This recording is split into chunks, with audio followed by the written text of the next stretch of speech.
It is February 14th, 2026. Thanks for coming to class. And as always, thank you so much for taking good care of yourself. Oh, it's nice to see everybody.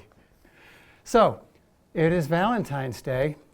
And since it's Valentine's Day, I thought it was only fitting that we start with the knees. So, let's let your legs go out long. And just get a sense of how your legs are contacting the floor. Don't try to push them down. Just feel the back of your legs and feel the differences between your two sides. Feel where your calves are. Are you seated on the same part of your calf on each side? And what about your heels? What about behind the back of your knees? Do they feel any different to you? One side to the other? Can you drive a truck under one and not get under the other at all? Or do they both feel evenly contacting the floor? And take that up to your hamstrings and take it up to your sit bones. I doubt if they're perfectly symmetrical on each side. I suspect that there's subtle little differences between the legs are contacting. So we're just going to do the right leg here. And this should be something we do every day anyways. This was my first jointercize ever, based on me injuring my knee. And just passively glide your leg back. And I also like to remind people that the knee isn't just a flexion and an extension joint. It does this. It's so cool. If this is the upper leg and this is the lower, or the femur and the shin, when the knee flexes, it doesn't just flex like a hinge. That would not be good. It would fall off the back. Literally, it would. So it flexes and glides forward.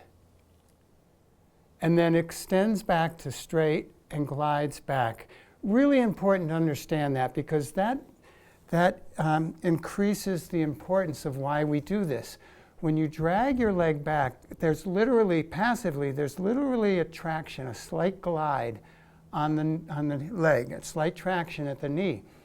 That opens up the space, because if it can't glide forward well because it's compressed, it starts to push down hard into the meniscus or onto the other joint, and it can lead to friction and lead to breakdown in the joint. So as we glide, you also get that slide forward and back with a little bit of traction, so it opens up the knee. Just do the right leg. And then the other thing the knee loves, only when it's not weight bearing, it does not like this weight bearing when we're standing and doing things. When it's bent, it likes to rotate the lower leg on the upper leg, and this turns the meniscus inside and the other ligaments inside the joint. And I like to put my hand there and just feel the lower bone turn. And that's a wonderful movement of the meniscus. Even if you have a torn meniscus, you have bone spurs in there, it's not weight bearing, so it's a very gentle movement. Again, let pain be your guide. So I usually do 2 or 3 glides and then a couple wipers, and then repeat that on the same leg.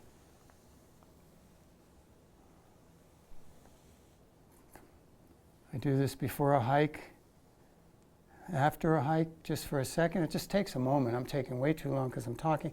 Now sit back and compare your 2 legs. Is there any change in the length of the leg?